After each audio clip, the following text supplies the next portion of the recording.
இந்த சீட்டாட்டம் என்பது இன்றைக்கு இதில் மாத்திரம் அல்ல, இன்றைக்கு கேசினோக்கள் அல்லது இந்த ஜங்கிலி ரம்மிங்கிறா என்னென்ன சொத்துவத்தெல்லாம் விற்று, இன்னும் பெண்கள் கூட இதற்கு விதிவிலக்கு அல்ல, போட்ட நகையை கூட விற்று என்ன செய்கிறா, ஆப்பில் விளையாடுறான். விளையாண்டு கடைசியில் தற்கொலையே தீர்வாக இருக்கிறது. அந்த ஒரு கிரைம் சீன் கிரியேட் ஆகும் பொழுது நம்ம அங்கிருந்து யோசிக்கணும். ஃபைன ததுஹபூன், இந்த வசனம் நமக்கு ஞாபகத்திற்கு வரும். மனிதா நீ எங்கு செல்கிறாய்? அல்லாஹ் சொல்லியிருக்கிறானா இல்லையா? அல்லாஹ் இந்த பாதை தவறான பாதை, இந்த பாதை உங்களுக்கு தீய வழியில் தான் உங்களை வழிவகுக்கும் என்று அல்லாஹ் சொன்ன அந்த வார்த்தை உண்மையாகிறதா இல்லையா? அந்த நிலைமையில் நீங்கள் யோசித்து பாருங்கள்.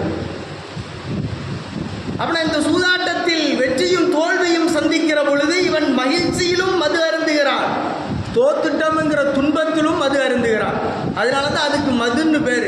மகிழ்ச்சி ஆனாலும் துன்பமானாலும். இன்னைக்கு ஒவ்வொரு செலிப்ரேஷன் இருக்குது. ஒரு ஃப்ரெண்ட்ஸுகளோடு அல்லது தனியாக கூட்டாக அல்லது வெளியில் சுற்றுலா என்ற ரீதியில் இப்படியெல்லாம் கெட் டுகெதர் எல்லாம் சேர்ந்து ஒரு அழிவை நோக்கி உண்டான பாதையை மனிதன் தேர்ந்தெடுக்கிறான். மனிதா எங்கு செல்கிறாய்? அப்பொழுது இந்த மனிதன் செல்லும் பொழுது இந்த வசனம் அவனுடைய சிந்தைக்கு எட்ட வேண்டும். ஃபைன ததுஹபூன், மக்களே நீங்கள் எங்கே செல்கிறீர்கள்?